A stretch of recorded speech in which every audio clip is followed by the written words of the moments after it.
I was furious when my husband stopped treating me like before, so I told him I wanted a divorce to scare him, but he just smiled and agreed. When I tried to make him jealous, he exposed my affair to everyone. Ramiro and I had been married for 3 years. We had no children, luckily. At the beginning, everything was perfect. He was attentive, accommodating, and always willing to do what I said. If I wanted to go to a certain city, we went. If I said I didn't like certain clothes, he stopped wearing them. If I asked him to spend more time with me, he would cancel whatever. Sometimes I didn't even have to speak. If I looked at something with interest, he would notice and buy it for me. If he saw me quiet, he would ask me what was wrong. He anticipated everything and did it without complaining. I knew he was a bit submissive, but it didn't bother me. I liked feeling that I was with someone who prioritized me, and for a long time, it worked. But over time, I began to notice that I was the one making all the decisions, and sometimes I felt that he no longer had a will of his own, that he just went along with everything. I never told him, though, until suddenly everything changed. Ramiro started acting strange, distant, cold. He wasn't aggressive or moody, just absent. If I said something to him, he would respond without interest. If I asked him to do something, he would say yes, but then he would forget. He no longer paid attention to me. He didn't ask me how I felt. He didn't notice if I was dressed up or not. He no longer followed my lead, and if I complained about it, he would simply say that he was tired or that he had other things on his mind. And that's what hurt me the most, because I was used to him revolving around me, to him being attentive, to him doing what I needed. And now, suddenly, it was as if he didn't care. The details were gone, the conversations too. I would talk to him, and he would nod, but he wouldn't elaborate. If I asked him to go out, he would say yes, but without enthusiasm. If I asked him to go shopping with me, he would go, but he would be looking at his phone. He wasn't the same. And yes, I admit that I became desperate. I started to feel ignored, invisible, as if he no longer cared about anything I said or did. I tried to talk to him, but it was like talking to a wall. He would tell me it was nothing, that he was just thinking about other things, but he never told me what, and that filled me with impotence. That's when I started to wonder if he was falling out of love with me or if he had someone else. I had no proof, but the idea was in my head, and more than that, it hurt that he no longer paid attention to me, that I would ask for something and he wouldn't move, that he used to obey me in everything and now he didn't. I wanted him to go back to being the same as before, the one who was there for me, the one who followed me without hesitation. And since he wasn't reacting, I came up with the idea of giving him a scare, of asking for a divorce, not because I really wanted to leave him, but to make him react, to make him understand that he was losing me, to make him realize what he had, to make him look at me like before. I planned it without telling him anything. Behind his back. I sought legal advice, prepared the papers, and in the meantime, I started dropping hints. I would say things like, "What would you do if I left?" Or, "Sometimes I think you don't care about me anymore." Hoping he would say something, that he would stop me, that he would hug me, that he would ask me if I was feeling bad, but no, he would say things like, "If you leave, I hope it's for your own good," or, "If you're not happy anymore, there's no point in forcing anything." As if he didn't care at all, as if he were already saying goodbye in silence. And that made me angry. It made me furious, because I wanted to see a reaction. I wanted to see him hurt, confused, worried, but he remained the same, calm, quiet, as if he no longer cared about anything I said. That's when I decided it was time. I already had the papers ready, I just had to give them to him. I didn't want to destroy the marriage, I just wanted him to open his eyes, to see that he was losing me.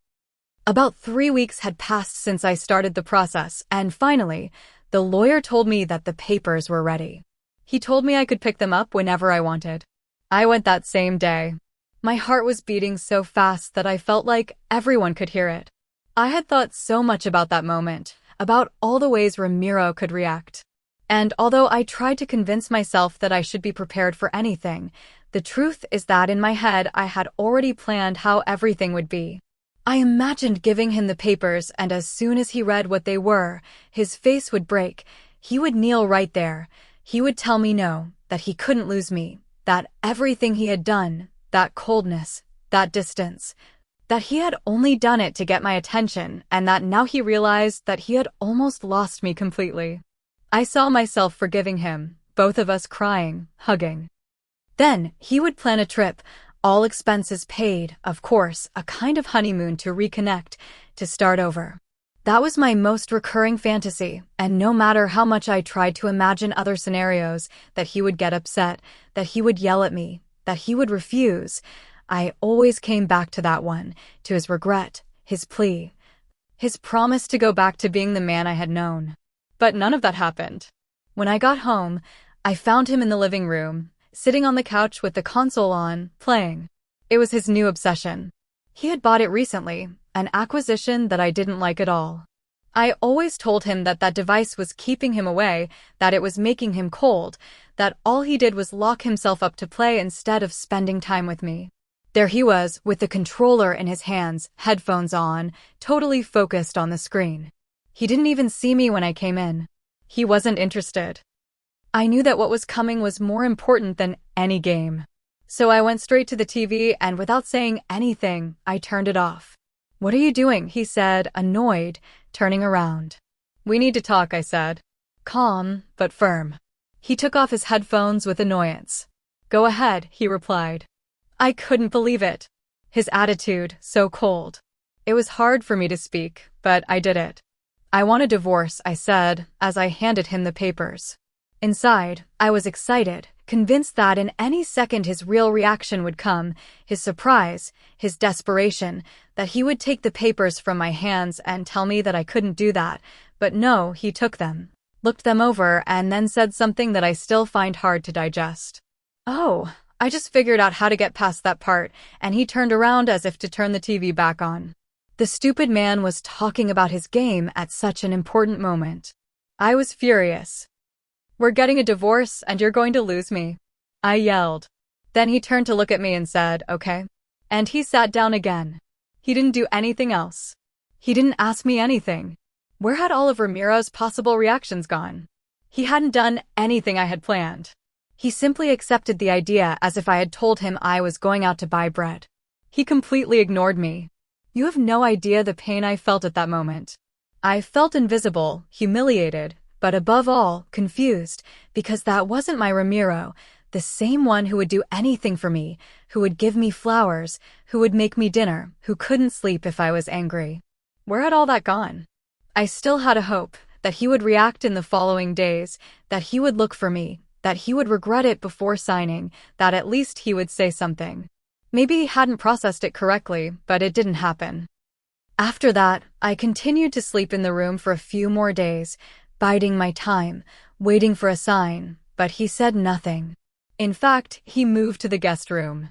He didn't ask how I felt, he didn't come near me, he just continued with his routine, work, gym, video games, as if I didn't exist. One night I said to him, "Do you really not care about losing me?" And he, without looking at me, said, "It's not that I don't care, but if it's your decision, I respect it." That destroyed me because I didn't want respect, I wanted a reaction. I wanted him to get me out of that place, to hug me, to tell me that I couldn't leave. But he did nothing. And when the day came for me to leave the house, I still had the hope that something would happen. I took my time packing. I closed the suitcases slowly. I made unnecessary noises.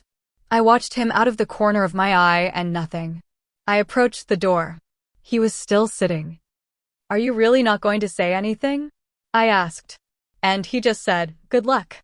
I left with a lump in my throat. With every step I took, I expected him to come out behind me, to stop me, but no. Days passed, and then weeks. He didn't call me, he didn't write to me, he didn't try to find out where I was, nothing.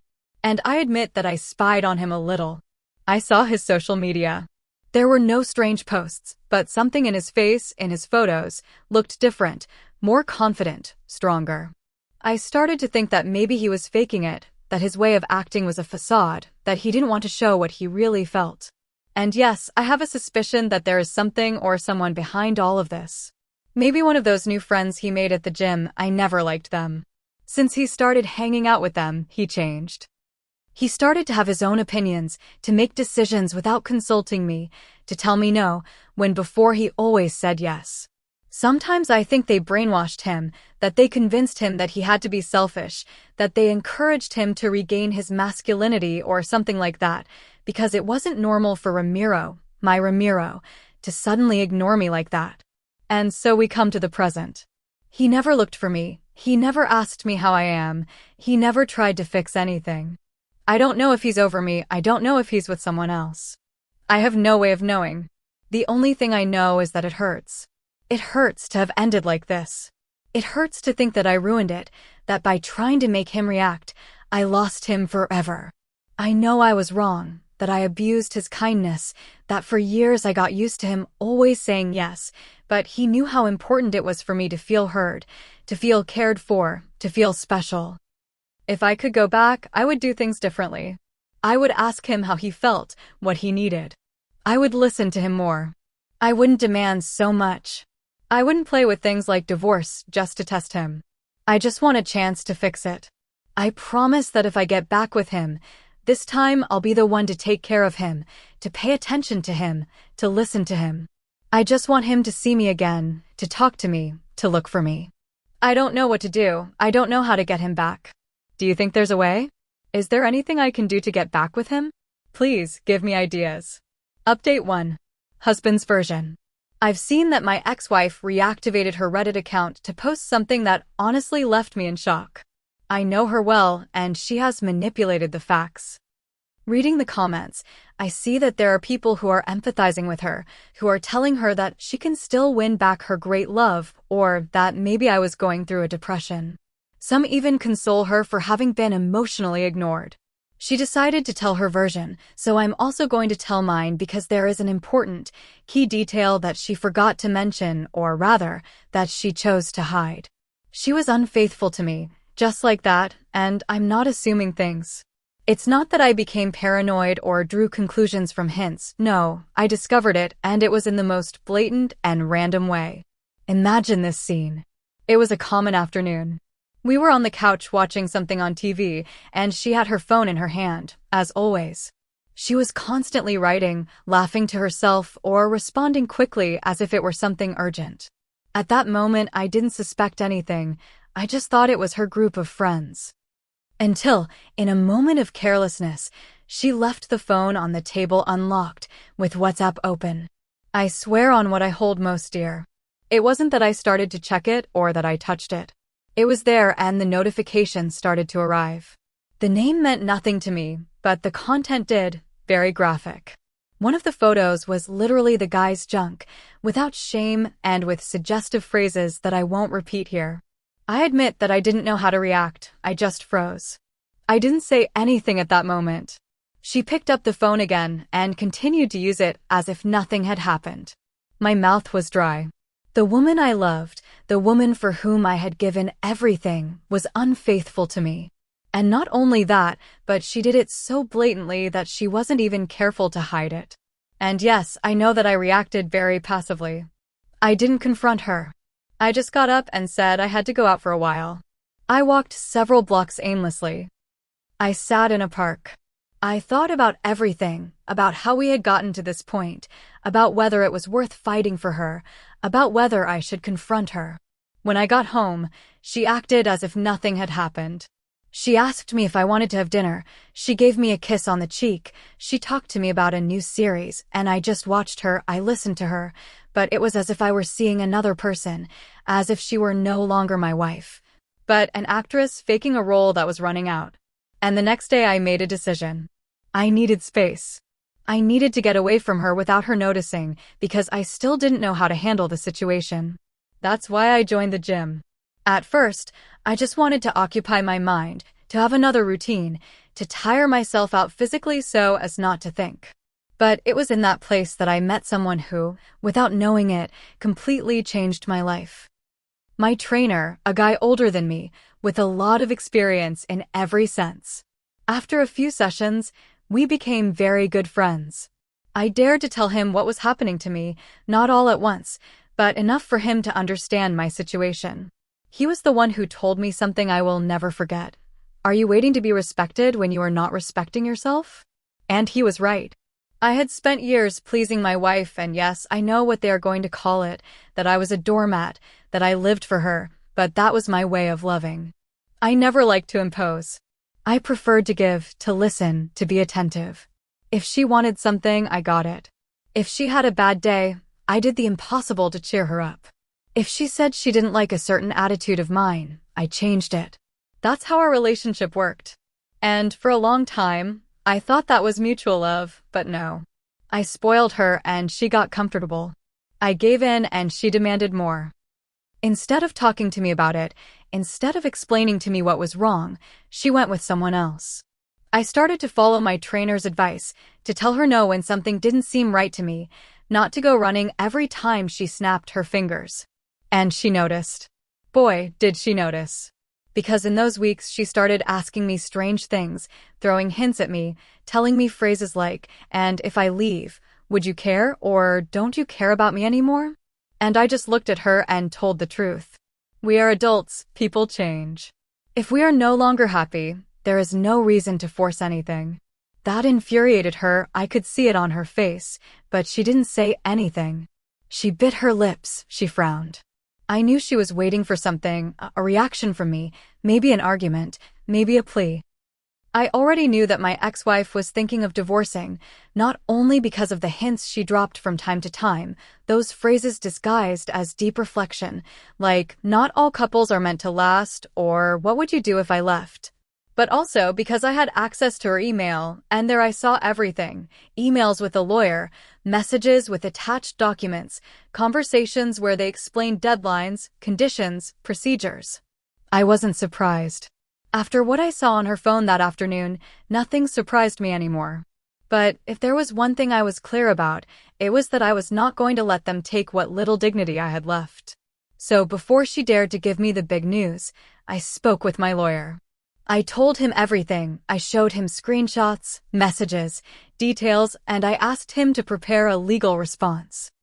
I was not going to refuse the divorce. On the contrary, I just wanted it to be on my terms, and if I could leave her empty-handed, even better.